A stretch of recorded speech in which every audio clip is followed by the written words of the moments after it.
Hey folks, this is Kalani. We had a lot of new information about the Dragonflight expansion this week. We now know that almost everything will be account-wide in Dragonflight, which is going to be very exciting if you love to play multiple characters or alts, or just don't want to regrind the same systems over and over again. There's also going to be way more class-race combinations to play around with. We even have some rather strange news about Master Loot and whether that would return to the game. So let's break down all of the new information we have about Dragonflight. Before we jump in, be sure to hit up that like button and subscribe so you never miss another video. Now, perhaps the most important and most impactful piece of news we got recently was that almost everything in Dragonflight is going to be account-wide. In a recent interview, Ian himself said that almost everything will be account-wide in this next expansion, saying almost everything is kind of dangerous if they don't plan on actually delivering on that promise, and I'm sure that's why there's an almost tagged onto the sentence. But there were a few examples given. Linear narrative experiences will be optional on a second character, so that should include pretty much the entire leveling story. We know for sure that we will get a version of Threads of Fate for alts, so that's to be expected. But this should also include any patch story campaigns as well. If there's anything like the Covenant campaigns, the Courtier campaigns, or even the Zereth Mortis campaigns, that should be a one and done thing that you can skip on future characters. Obviously, you'll still have the choice to do it, but you'll also then have the choice to skip over it, so that's great to hear. They actually also brought up the dragon riding feature, saying that the unlocks and progression there will also be account-wise. If we upgrade the dragon, get some talents or traits or armor or whatever other improvements and unlocks they eventually decide upon,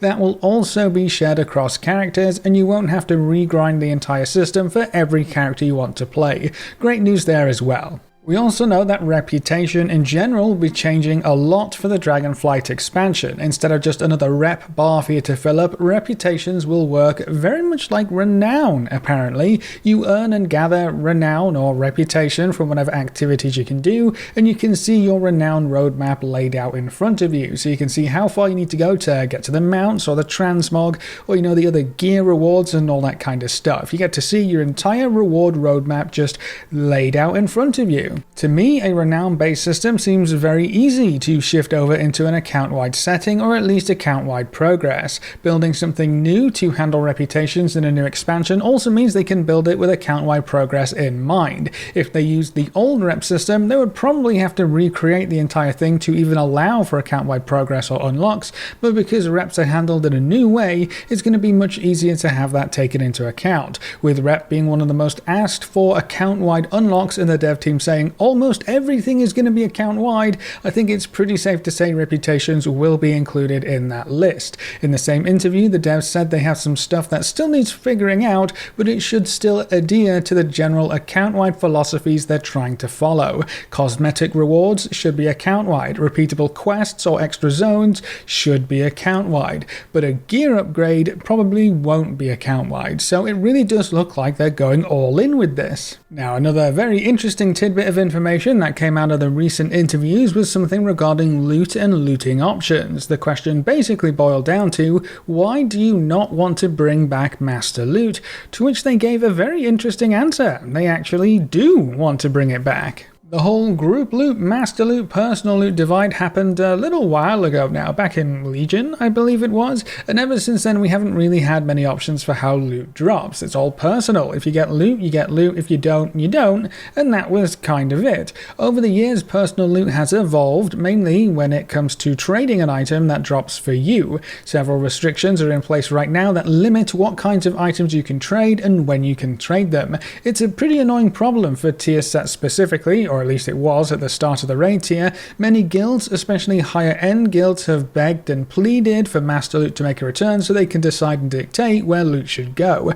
It's actually very valuable in a guild setting, providing everyone is on the same page and loot is divvied up in a manner that everybody there agrees with. With that being said, personal loot has definitely been a good thing for specific areas of the game, especially where pugs are involved. So I don't think that players want to get rid of personal loot, at least not altogether, but having the option of using master loot for guild activities, that's what the players have been asking for, or at the very least less restrictions with personal loot. It never feels good when you loot an item that you either don't need or won't equip for whatever reason, but because it's technically an item level upgrade for you, you just can't trade it. It would be a fantastic upgrade for your mate Bob, but sorry Bob, the game just doesn't work that way. Well, it seems like master loot being added back into the game is actually in the cards. That's something the dev team wants to do. It just might take a little while. After focusing on personal loot for so long and not even having group loot or master loot as an option for many years, it's not quite as quick or easy as just flipping a switch. There's some background work that needs to be done, so we won't see these changes for the start of the Dragonflight expansion, but the return of master loot could be something to look forward to in a major content patch, or just somewhere later on down the road. No matter when we see it added back into the game, at least we know it's probably coming in the near future. Ian did make a good point when this was brought up though. In a world where we return to master loot or group loot as an option, we also return to a world where a bow can drop with no hunters in the group. That's just kinda how these things work. Full control over loot distribution, zero control over what actually drops. But for guilds that really want master loot back, that's probably just a price they're willing to pay. Moving on, we also have some news about additional race and class combinations coming in Dragonflight. I know a lot of players were disappointed that the new race and new class coming in the Dragonflight expansion were a package deal. To play a Dracthyr, you have to play an Evoker. To play an Evoker, you have to play a Dracthyr. They might open things up later on down the line. Maybe the Dracthyr learn how to be warriors or rogues or mages or whatever else, but for now they are very much exclusive. That doesn't stop other races and classes from getting more options though. Apparently a lot of new combinations are planned for Dragonflight, and we might end up having almost no restrictions at all. In an interview with Mr. GM, Brian Halinka said, "I don't want to make any huge promises, but we kind of feel like we want to move towards a world where the race of a character is not a limiter for what they can and what they can't become in World of Warcraft. We're working towards that, but not all classes have the same kind of content requirements. More of this will come over time, but immediately in 10.0, we're going to be making rogues, mages, and priests available for all classes, so everyone will be able to go out and make their sneaky Tauren rogue tiptoeing on their hooves all around. These will be introduced in 10.0 with general intentions for us to look at more options down the line, but immediately in 10.0, you'll be able to change your rogue, mage, and priest to any race combinations. So long term, lots of things planned, but for 10.0 and the release of Dragonflight, every race in the game will be able to play as a rogue, mage, or priest. That opens up a lot of new combos. I know most people have been joking around about the Tauren rogues and Draenei rogues though. Big, hooved, sneaky fellas, it's going to be great. I know there are some lore concerns with opening things up fully, but honestly, if you can swing a Tauren rogue, I'm sure you can explain away any inconsistencies for the sake of gameplay. More class and race combos is always fun, which is why I think eventually we'll be able to make a variety of different Dracthyr classes. It just won't be for a while. Probably at least until they tell the Dragonflight story through the expansion and its patches. We'll just have to wait and see though. Speaking of Dracthyr and Evokers, they are going to be quite special. They are considered a hero class, which means they start with a huge head start when compared to creating any other class. Dracthyr Evokers will start at level 58 and should reach level 60 through their introduction quest lines. That puts them at level 60, ready to join everyone else in their Dragon Isle adventures on their way to the new level cap of 70. So it should come as no surprise that there are going to be some limits on creating Dracthyr characters. Your very first Dracthyr character will not have any limits imposed on it, except for you needing to purchase the new Dragonflight expansion. But for every other Dracthyr you want to create, you will need to have a level 50 character on that server, which is not a Dracthyr character,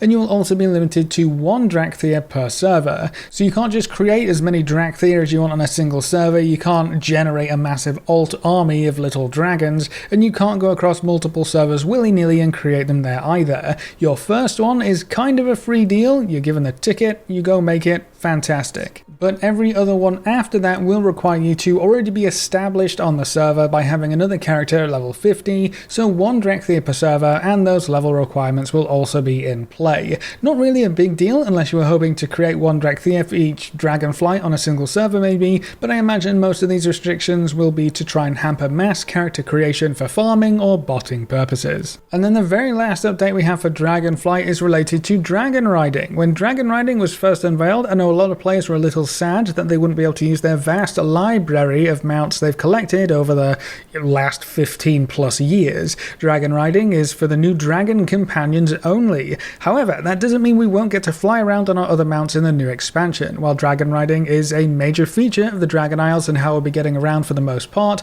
the long-term plan is to still allow us to fly with our other mounts eventually. Personally, I think if dragon riding is actually fun, and it's faster than regular flying, more interactive and lets you do more things, I probably won't care too much. I love that we get dragon riding almost right away as well. It's in the first or second zone apparently, so we won't even have to wait to get to max level before we can start flying around this time. Obviously, there are concerns about what kind of restrictions are in place, but we'll have to wait and see when the alpha finally opens up to see how it all works. If this goes well, I really hope they build upon the system and let other mounts do some cool stuff as well. But that's all of the big updates that we got this week, and that's it for this video. What do you think of the new class and race combos that we'll be getting? How do you feel about the limits on creating Dracthyr characters? And do you want the dev team to bring back Master Loot as an option for guild activities? Leave all your thoughts in the comment section below. A big thank you to all of our supporters over on Patreon and to everyone who's subscribed on Twitch. You can see the names floating by on screen. If you want to see more videos like this, make sure to subscribe and ring that notification bell so you never miss another video. Thanks for watching, folks. Good luck and have fun, and as always, I will see you next time.